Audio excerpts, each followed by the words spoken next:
Hey, if you've heard of Scrivener, but its complexity kind of intimidates you, then you're in luck. I'm going to be breaking down Scrivener into little digestible bites so you can maximize this software to write amazing stories. Hey friends, let's talk about Scrivener, specifically the edit menu. And by talk, I mean I talk and you leave comments down below. Ask me questions or tell me about your favorite Scrivener features. Alrighty, so the edit menu up here at the top, we are going to be talking about all of this good stuff today, so buckle up and let's go. So first up at the top, undo and redo. So this is if you were getting really overzealous in typing and you accidentally highlighted the whole section and you deleted it all and you went, oh crap, oh no, I lost it. No, you didn't. You can just come up here and hit undo and it will undo all of that. So let's say I did this and went, oh crap, oh no. So edit, undo typing, and it's all back. If you are using a Mac, the Command Z also will undo this. So let's see, I'm gonna delete everything, oh no. So I'm gonna hold down the Command key and hit Z, and there it goes, Z or Z if you're in a Commonwealth country, Command Z. There you go, undoes everything. But let's say that you actually wanted to delete all of that, and then you can redo typing and away it goes, it's gone again. I actually do want this though, so I'm bringing it back. So that's what, those two are. And no, this is not unlimited, so it'll only undo or redo back a certain number of boo-boos that you did, so just keep that in mind. It's not a magical, like, oh, I can fix a problem I did 3 weeks ago. No, I mean, even 3 minutes ago, it might be limited to, so yeah, keep that in mind. Cut, copy, and paste. These also have keyboard shortcuts, so cut is Command X. I'm gonna highlight this, and then I can either come up here to the edit menu and say cut, or I can say Command X, and what it will do is it copies, and then it also deletes it. So it's copied, but it deleted it. So if I want to paste that now, I can do Command V, comes back, or I can come up here and click on paste, and there we go. And if I want to just copy it without deleting it, it is Command C, or up here, copy. Sometimes when I'm doing tutorials, I will use the menus to say like copy, or you can right click on it and it will cut, copy, paste for you, because it's really hard for when people are watching videos for me if I'm doing like keyboard shortcuts to keep up with what I'm doing, so I will use the menus instead. A little tidbit, a little helpful tidbit for everybody out there. If you are copying things outside of the Scrivener program and pasting them into the program, you might notice that the formatting is really weird.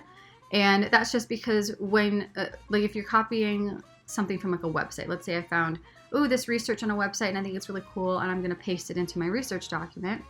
And you do that and it pastes in and it's all wonky and the color is weird and the spacing is off and it kind of looks not great with the rest of your stuff. You can, when you are pasting, paste and match style. So you can actually paste with whatever style your document is set in. So it will erase all of the style, of whatever you're copying from. It'll match up with your style.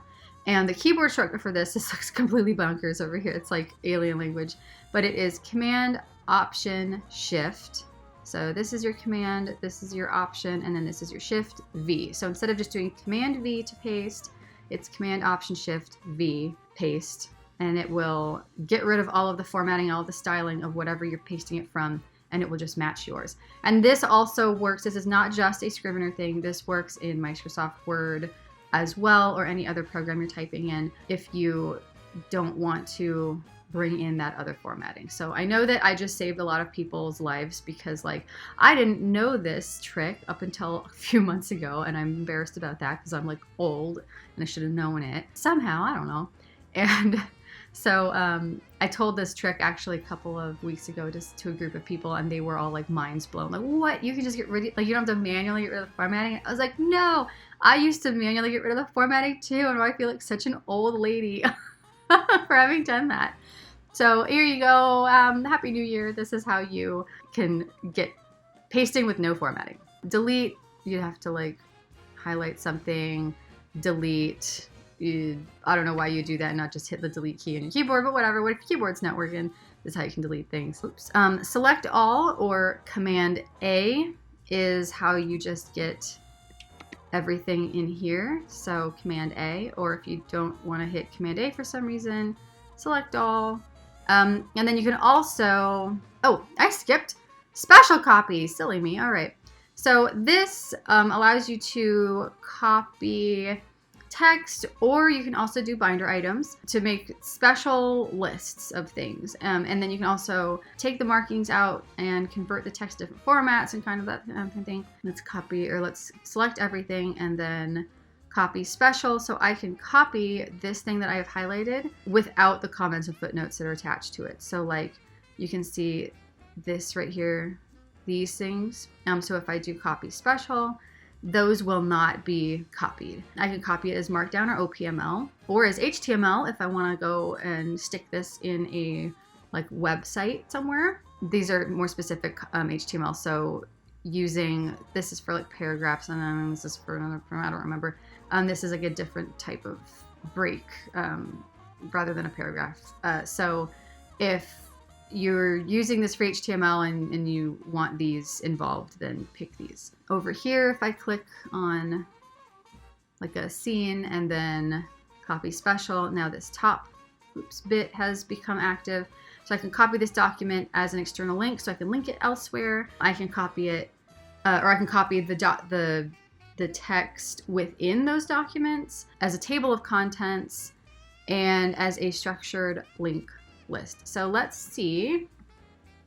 Let's do this, and we'll do edit, copy special, copy as table of contents. And then I'm going to open up this because it's empty, and then I'm going to paste. So table of contents settings, I'll just leave these as default. There we go. And so now this has brought these in as a table of contents. And this code over here is going to insert whatever page number these are in within the text. So I guess technically I would put this in the front. But this is a really nice, fast way for you to set up a table of contents. Hooray, cool beans. So copying as an external link, we'll copy it as like as a URL. So it'll be a www. whatever. And you can use that within any other program on your computer that supports links. So you can even put that into, oh my gosh, like a Microsoft Word document.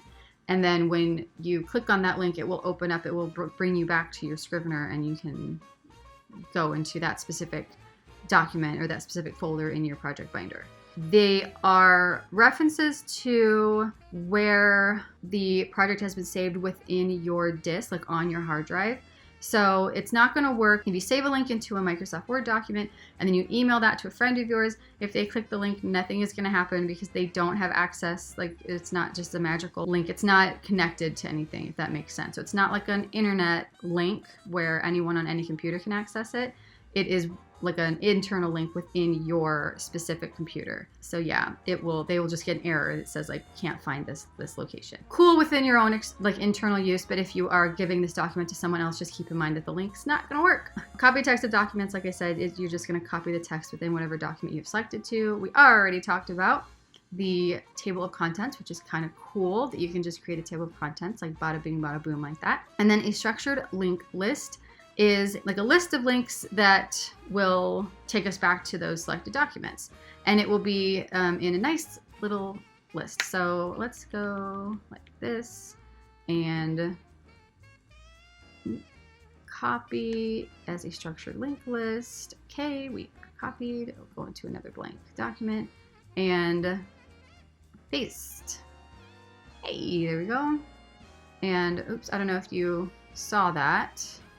If I hover over it, I get a little selecty thingy. So I'm going to click on, we'll click on scene B because scene B is right here, scene B right here. And so click on that and it opens up a separate editor window, which opens up scene B. There you go. It's ways to jump around within your own project, which is kind of neat. So let's select in here, right? I'm going to select my cursor is on the word my, and then edit, select word, and it's going to select my. Select sentence. It selects the whole sentence. and select paragraph. And I think it's probably gonna, yeah. So this is the paragraph because it's indented down. But if I had more, then it would select the whole paragraph and not just the one sentence. So that's that. It's pretty cut and dry, pretty straightforward. If you select sentence with spaces, you get a space on either side. So if I click here, edit, select with spaces, it'll look like, anyway.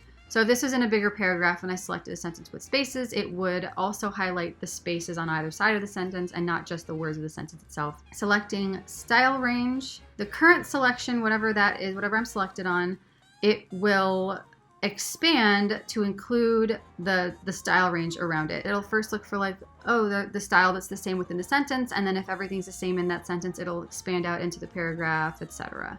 I have kind of talked in another video about selecting styles and searching for styles and stuff. I'll have to link that here. I'll add a link. So if you're interested in that. Select all the style, selects all of the, so selecting style range is if you have all the style in a row, it will select that specific row of like that contiguous line of style. And you know what's funny is I'm sitting here and I'm motioning with my hands and I'm making, but none of you can see me. It's fine. I talk with my hands.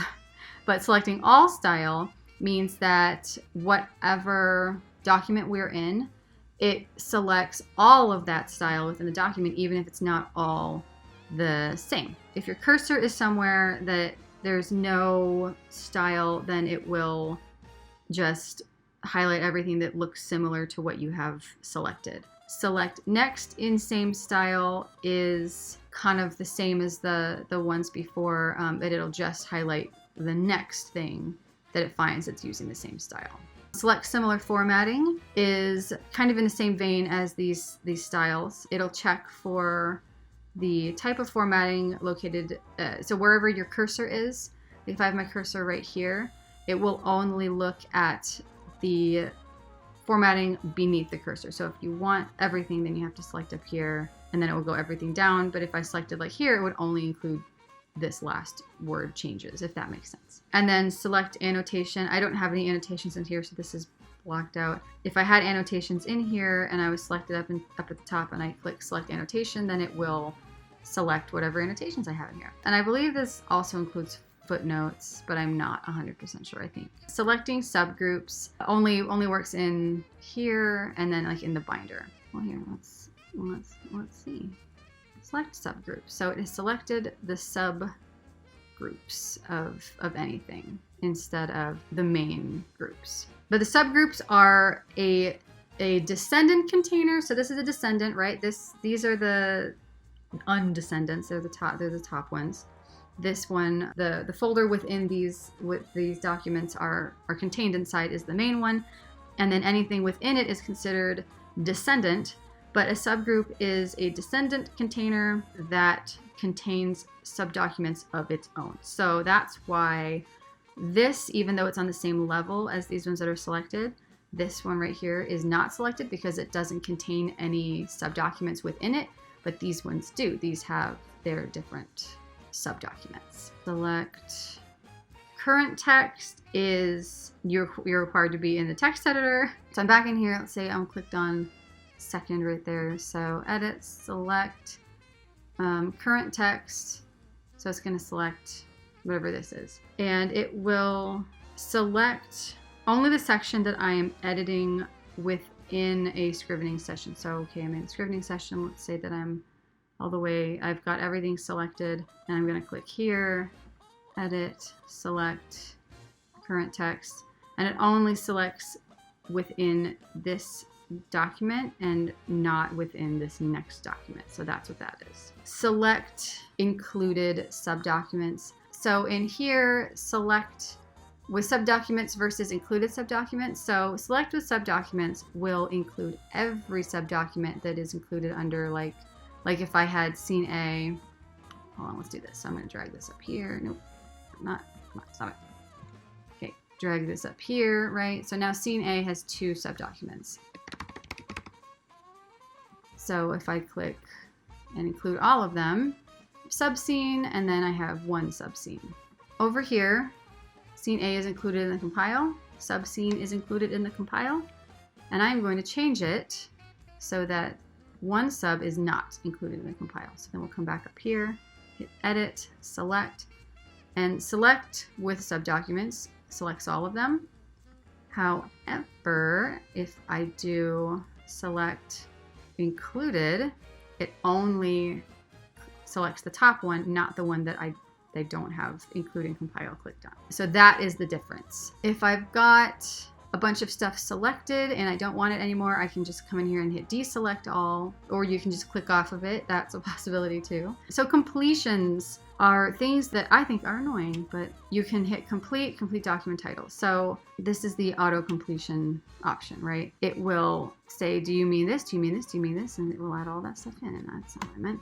So if I wanted to do like that, then it will say, is this what you meant? Yeah, that's what I meant. But you can also click in here and edit completions. And it only thinks California is the only thing. I can't do calorie, so let's do that. So now it will say, did you mean all of this stuff? And I can go, I did, I meant caloric, there we go. I don't know why you would use this, but whatever. If that's something you're interested, like, you go for it. And you can also do this on here, as you can see, with a document title. So if you are searching for a document title and you don't remember the whole thing, but you remember like part of it, you can enter that in, and then Scrivener will search the project for possible matching titles. And then if it can't find that exactly, it will be like, well, what about this one? Maybe this one's close. That's good for searching for things that you can't remember what you named it. Add selection to autocomplete list. If you typed in, like if I made up a word that's not a real word, so I'm going to highlight it and I can say edit completions, and I can add this to my autocomplete list so that in the future when I am trying to spell this word, it will be offered as an auto select if I want it. That is handy for like fantasy, sci-fi, where you have cities or people's names or something that might confuse your autocorrect, and it's like wanting to correct it to other weird stuff, or other non-weird stuff, I guess, because you're the weird one. And so you can add this into your autocomplete list so that it's part of your autocomplete and it won't be like undone as you're typing. Move, you can move things up, down, left, right. This is for text as well as like images, if you have images embedded in here, or other items. I mean, images are the only things I can think of, not other items. So moving left or right will adjust the indent of text. Let's click in a more substantial thing. All right, so if I clicked here, edit, move, and let's move it right. So it indented it right. I'm gonna undo that. And then I'm gonna click on this one, edit, move. We'll move it up. And so it pops, it exchanges places with this one. You can also do this just in here by highlighting it, and then yep, you can drag this around. So you can do whatever. Either way. The move also applies in the binder as well. So if you don't feel like dragging, you can move up, down, left, right. I want to say if you move right, it just indents it. Yeah, it makes it a subdocument. And then if you move it left, it makes it a parent document. Sort, if you are, I guess, if you want things in alphabetical order. So it can't be undone, so I am not going to do this. But if you wanted to sort these into alphabetical order, this is how you would do it. And I'm not going to, because I don't want to. If that's how you want to organize your project, then go for it. And then you can also do, so ascending, descending, and then collection into binder order. When you are working with a like collection list, which I have touched on in others, it's basically like your super search, then that's over here in the binder menu. Then you can sort over there. But this will return it to its binder order in the project. So like if you've made a collection of all of the scenes in your novel that involve the word hippopotamus, and your collection is your hippopotamus collection, but you want them in order of how they show up in your binder, then this is how you do that. You would sort your collection into binder order, and then it will sort all of the instances of hippopotamus into whatever binder order you have them set up in within that collection That's that makes not a ton of sense, but that's fine. Collections are another thing that I need to cover in like a video all on their own, because they are a little bit more complex than just being able to go boop boop. Here's about collections. Appending the selection to the document. What the heck does that mean? I selected the text in here and then went to file or edit, append selection to documents. And so what this does is it takes that text that I highlighted and it throws it at the end of whatever I select in here, which is good if you want to end every section or every binder, every folder in here with a certain phrase or a certain code or something like that. This is how you do it. I can hit new, and if I hit new, then it will create a new document containing that text, and then it asks you where you want this in a little dialog box pop up. And then if I want to do this again, I can add it again. That is what that means. That's how you do all of that. Adding a link. So actually, can I like delete that? I don't want that anyway. So you can add a link anywhere. The keyboard shortcut is Command K. So if I type in, let's say I want to highlight this and then press Command K, and here's the link. So I can add my link in here, not only a web link, but I can also have a file in a separate file folder, or when you click on this, it opens up an email to somebody. That is how you add a link in somewhere. And then you can remove the link. So if I've added it and I want anymore, I highlight whatever had the link added to it, and then hit remove link. Link to a document. So highlight all of this and edit link to document. So let's say I want to link this to Mr. Bubbles. So I'll click that. And so now when I click on this, Mr. Bubbles will pop up over here. This is a cool way for you to link around your research and characters and that kind of thing while you're drafting, just for your own personal reference, because like it doesn't show up as being special or anything. So it's not going to impede reading. It's not going to it doesn't pop up as a footnote, or, it's not underlined or a different color that says like, hey, I'm a link. It's just in there, and you know, oh, anytime a character's name is mentioned, then there's a hyperlink to their character profile, but it doesn't interfere with like the writing. It doesn't draw your eye to it because it's highlighted or underlined. Find, Command F is another way. That's the keyboard shortcut to find things. When you hit Command F, it brings up this box here, and you can do find, but then also find and replace. And something that I want to kind of warn everybody about, I guess, is if I'm finding that and I just hit enter, then this dialog box will like exit out and it will only go here. So I would just hit next so that it can find, but then keep this box open, especially if you're trying to if there's multiple. I only have one. I've only typed include once apparently. So it's only going to bring up one. If I wanted to replace it with that, because I'm an adult, I can do replace and find, replace all if I'm feeling like taking risks and living dangerously. Or I can just do next, find the thing, and then go, okay, yeah, fart to the work there, and then hit replace, and then it would change it. Spelling and grammar. So I have this unchecked because it drives me crazy. But this is how you do like spell checks and stuff. If you write fantasy and sci-fi, you know that your word processor hates your guts because you type too many weird things. I believe in Scrivener's default, it has this feature that kind of made me nuts that will auto correct things for you as you're typing, and it just made me I hated it so much. So I disabled it. If you're on a Mac, it'll take you to the Mac spelling and grammar tool. This is if you have anything set up in here, then it will bring it in, or you can set stuff up here. And then check the document now for any spelling or grammar errors. This is where you do that, and it'll bring up a little window. Check document now, and it just booped at me, so I guess that means it doesn't have anything, whatever. Check spelling while typing. So I have this checked just because if I have mistyped something, and remember how I said my keyboard was kind of crappy? It would do, my shift key wouldn't work, and it would do double letters and stuff, so having this activated was actually kind of nice, because it would be like, hey, you're not supposed to have two L's in this word or whatever. Check your grammar with spelling. As you type, it judges your grammar and spelling. This is check grammar with spelling, and check spelling while typing, so it will check your grammar while you're typing as well. And it will offer you little like, hey, this is the wrong verb tense or whatever as you're typing. So also in the edit menu is substitutions, and I have these activated. So smart quotes is, you know how the quotes like face different directions, like they kind of form around whatever they're quoting. That's what smart quotes are.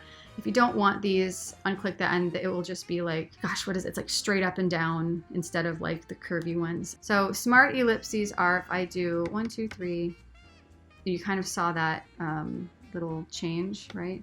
So 1, 2, 3, and then if I do shift and then backspace, it highlights the whole thing. So it's treating a smart ellipsis, it's treating these 3 periods as one character instead of 3 separate characters, is what a smart ellipsis does. And smart dashes as well. So like if I do 2 little dashes, it will expand them out into 1 big dash. And then if I do like that, if I do, okay, so that one right there, right, 2 dashes in a row goes there, 1, 2, 3 dashes in a row also does the same thing. So if you do 2 dashes or 3 dashes, it will change it into a smart dash. Smart dash. There we go. Transformations. So I'm gonna highlight this whole thing, edit, transformations, make uppercase, so it's all uppercase now. But I changed my mind, I don't want that, so make everything lowercase, okay. But that's not grammatically correct because the beginning has to be capitalized, so make capitalize, okay. So I'm gonna capitalize every word. We'll make them small caps. So the first letter is bigger, but they're all like technically capitalized, like capitalized letters. And I don't want those anymore, I'm gonna change it. So there we go. If you have a bunch of quotes and you weren't using smart quotes and now you want smart quotes, you can change them to smart quotes, and then you can also convert them back to the regular straight quotes if you don't want the smart ones. And then you can, if you have a bunch of inline annotations, you can change them to inspector comments, which means they'll show up over here in the comments and footnotes instead of inline, and the same in reverse. So if you want your inspector comments to be changed to inline, then you can change those. And the same goes with footnotes. So change your annotations to either, if you have them all inline, you can change them to be over here. And if you have them over here, you can change them to inlines, your annotations, and your footnotes, right? So you can do speech to text in here. I've never used it. I don't like speech to text because I'm fast enough at typing. But if that is something that you want to start playing with, this is where you will. Text tidying is like basically just cleaning up your text and finding, and like links and stuff if you have links throughout your document. You can do the like struck through text instead of just bold, italic, underline. There's an option to do strike through. You do that by format, font, and then the strike through is in here. And it's also Command Shift underscore. It's hard to do.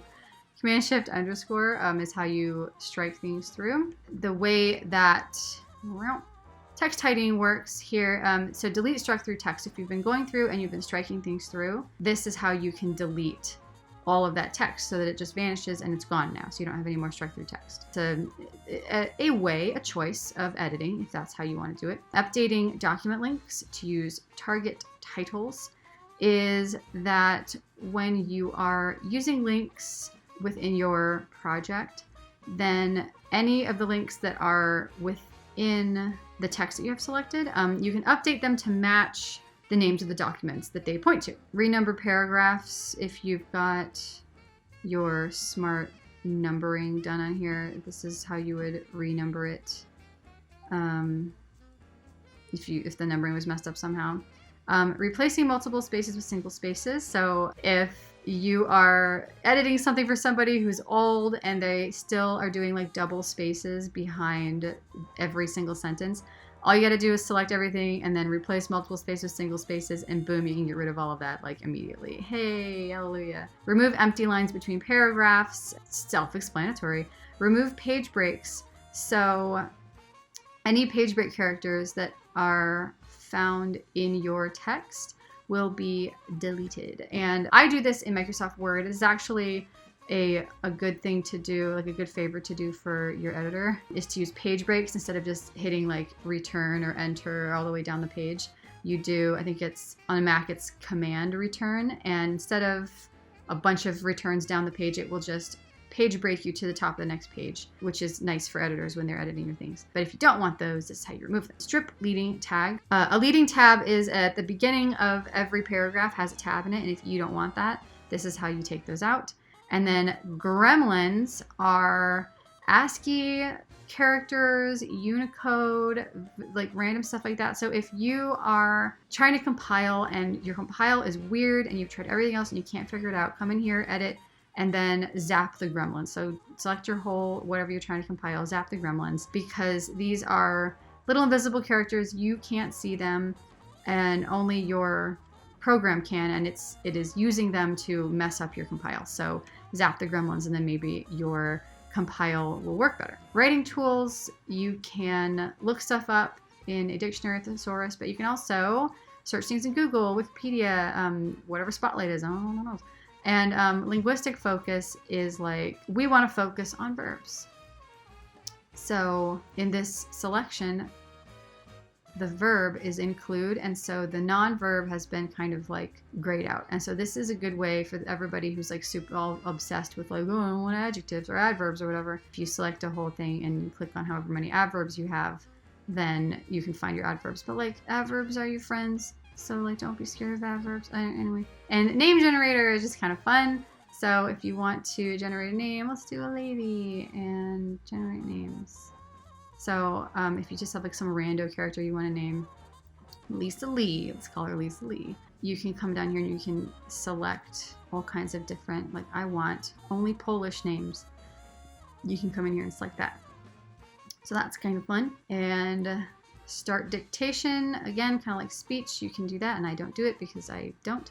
And then if you want to use emojis and symbols, you click that and this menu will pop up and you can insert emojis into your writing. Whew, this video is really long. I'm sorry I started rushing at the end there, but it's like, I mean, I'm going to edit this, but right now, looking at my timer, it's like 47, almost 48 minutes. It's a lot. It's too much. So anyway, whew, that was the edit menu. We got through it all, and I hope that that was helpful. Thanks for tuning into this video, and hope you learned something about all the magical things that are inside the edit menu. If you liked this video, please like, share, comment, and subscribe. Wash your hands, Black Lives Matter, and have a nice day.